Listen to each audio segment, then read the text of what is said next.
بسم اللہ الرحمن الرحیم۔ کسی بھی ہم علم کو شروع کریں تو اس کو شروع کرنے سے پہلے کچھ نہ کچھ چیزوں کا جاننا ضروری ہوتا ہے، چند چیزوں کا جاننا ضروری ہوتا ہے۔ آج ہم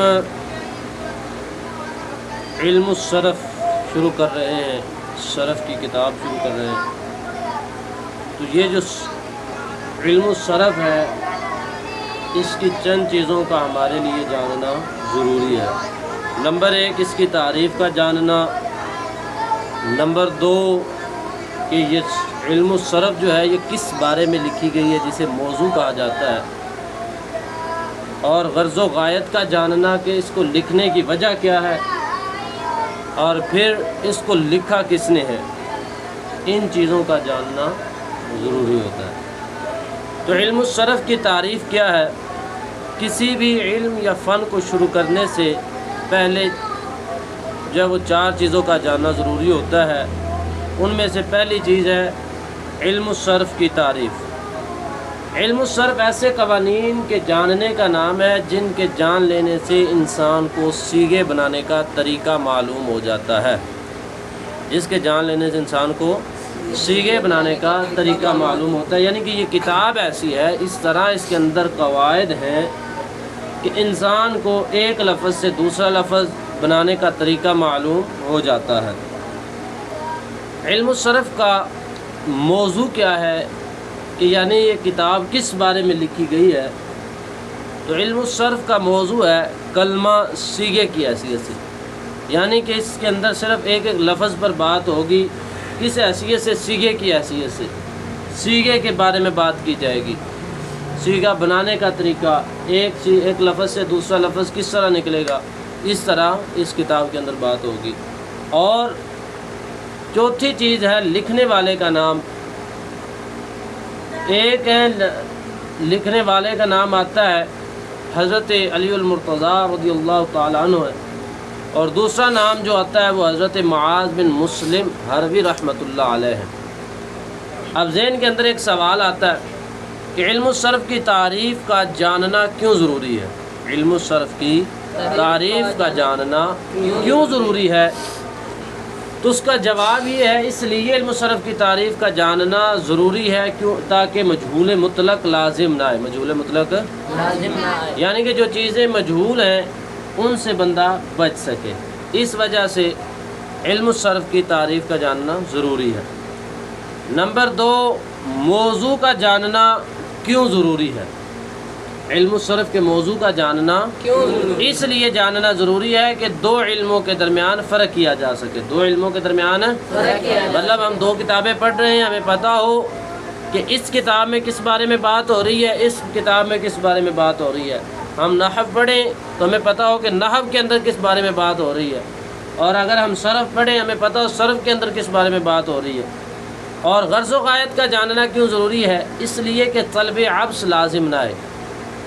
ایسی چیزیں جن کا کوئی فائدہ نہیں، بندہ ان سے بچ سکے، اس لیے یہ جاننا ضروری ہے کہ یہ کتاب کس وجہ سے لکھی گئی ہے۔ تو صرف کو صرف کیوں کہا جاتا ہے؟ یعنی کہ اس کا نام کوئی اور بھی رکھا جائے، صرف کا نام صرف کیوں رکھا گیا ہے، اس کی کیا وجہ ہے؟ کہا جاتا ہے کہ صرف کا لغوی معنی جو ہے نا، لغوی معنی وہ ہے پھیرنا۔ لغوی معنی کیا ہے؟ پھیرنا۔ صرف کا لغوی معنی کیا ہے؟ پھیرنا۔ اور اس کو صرف اس وجہ سے کہا جاتا ہے کہ اس کے اندر بھی سیغوں کو پھیرا جاتا ہے، گردانوں کو چلایا جاتا ہے، بار بار ان کو پڑھا جاتا ہے، پھیرا جاتا ہے، اس وجہ سے اس کو صرف کہا جاتا ہے، اس وجہ سے اس کو صرف کہا جاتا ہے۔ اب ہم نے صرف کے اندر پڑھا ہے پیچھے کہ اس کا موضوع کیا ہے، موضوع ہے کلمہ، ٹھیک ہے جی۔ تو لفظ کی تعریف ہم سب سے پہلے پڑھیں گے۔ لفظ کسے کہتے ہیں؟ لفظ کا لغوی معنی ہوتا ہے پھینکنا۔ لفظ کا لغوی معنی کیا ہوتا ہے؟ پھینکنا۔ اور اصطلاحی معنی جو کچھ انسان منہ سے بولتا ہے اس کو لفظ کہا جاتا ہے، اس کو لفظ کہا جاتا ہے۔ جو کچھ بھی ہم بولیں گے وہ لفظ ہوگا۔ اب ہر لفظ 2 طرح کا ہوگا، جو بھی ہم بولیں گے اس کو لفظ کہا جاتا ہے، اور لفظ 2 طرح کا ہوتا ہے، لفظ موضوع، لفظ محمل۔ لفظ کون کون سے لفظ کی دو قسمیں ہیں؟ لفظ موضوع، لفظ محمد۔ اب لفظ موضوع کسے کہتے ہیں؟ ایسا لفظ جس کا کوئی معنی ہو، جس کا کوئی معنی ہو۔ جیسا کہ پانی، روٹی وغیرہ، ان کا کوئی نہ کوئی معنی ہے، کوئی نہ کوئی مطلب ہے۔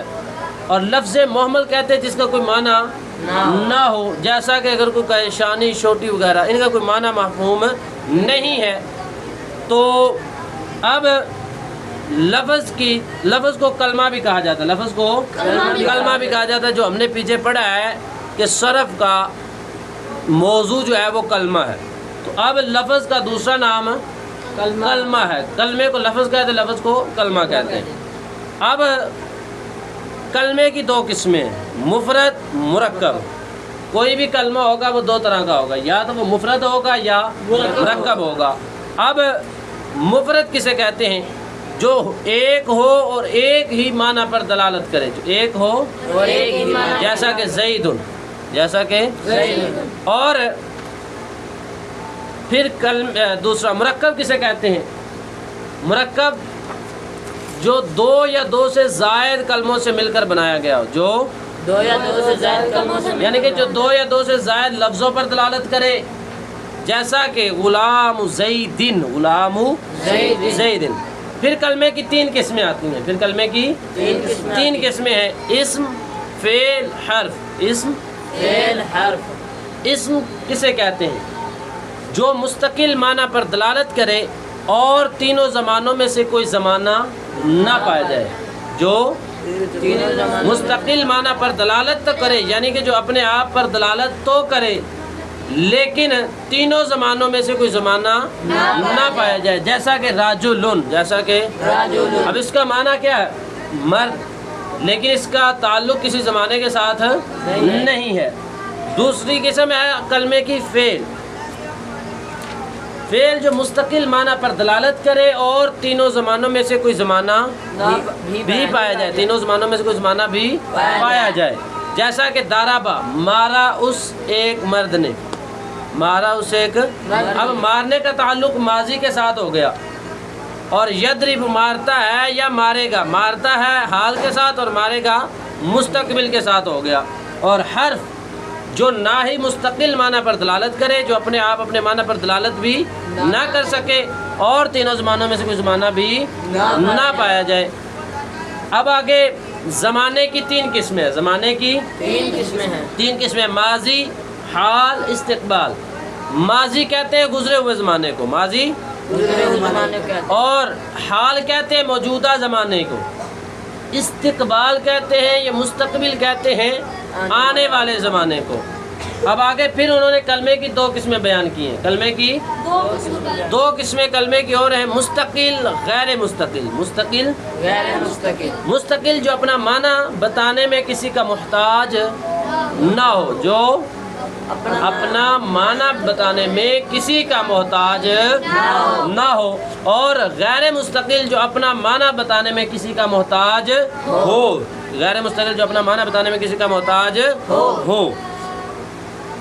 آگے کلمے کی وجہ اثر بیان کر رہے ہیں کہ کلمے کو تین قسموں میں کیوں بند کیا گیا ہے، یعنی کہ آپ نے کلمے کی جو پیچھے تین قسمیں بنائی ہیں، اسم، فعل، حرف، یہ آپ نے تین قسمیں کیوں بنائی ہیں، بنانے کی وجہ کیا ہے؟ تو کہتے ہیں کہ کلمے کی وجہ اثر یہ ہے کہ دیکھیں گے کلمہ مستقل معنی پر دلالت کرتا ہے یا نہیں، اپنے آپ اپنے معنی پر دلالت کرتا ہے یا نہیں۔ اگر اپنے آپ اپنے معنی پر دلالت کرتا ہے، مستقل معنی پر دلالت نہیں کرتا تو حرف ہے، اگر مستقل معنی پر دلالت نہیں کرتا تو حرف ہے، اور اگر مستقل معنی پر دلالت کرتا ہے، اگر مستقل معنی پر دلالت کرتا ہے تو پھر دیکھیں گے اس میں کوئی زمانہ پایا جاتا ہے یا نہیں پایا جاتا، اس میں کوئی زمانہ پایا جاتا ہے یا نہیں پایا جاتا۔ اگر کوئی زمانہ پایا جاتا ہے، اگر کوئی زمانہ پایا جاتا ہے تو پھر وہ فعل، اور اگر کوئی زمانہ نہیں پایا جاتا تو پھر وہ حرف، پھر وہ اسم۔ اگر کوئی زمانہ نہیں پایا جاتا تو پھر وہ اسم۔ جواب نمبر 2، دوسری اس کی وجہ اثر وہ بیان کرتے ہیں، دیکھیں گے کلمہ ذات ہے یا صفت ہے یا ان دونوں کے درمیان کوئی واسطہ ہے، یعنی کہ ذات اور صفت کے درمیان کوئی واسطہ ہے، یا کلمہ ذات ہے یا صفت ہے۔ اگر کلمہ ذات ہے، اگر کلمہ ذات ہے تو وہ اسم ہے، اگر کلمہ ذات ہے تو وہ اسم، اور اگر کلمہ کوئی صفت ہے، کوئی کلمہ جو ہے وہ کیا ہے؟ صفت ہے، تو پھر وہ فعل، اور اگر ان دونوں کے درمیان واسطہ ہے تو پھر وہ حرف، اگر ان دونوں کے درمیان کوئی واسطہ ہے تو اسے کیا کہا جاتا ہے؟ حرف۔ سربی حضرات ان کو سا اقسام بھی کہتے ہیں، ان کو سا اقسام بھی کہتے ہیں۔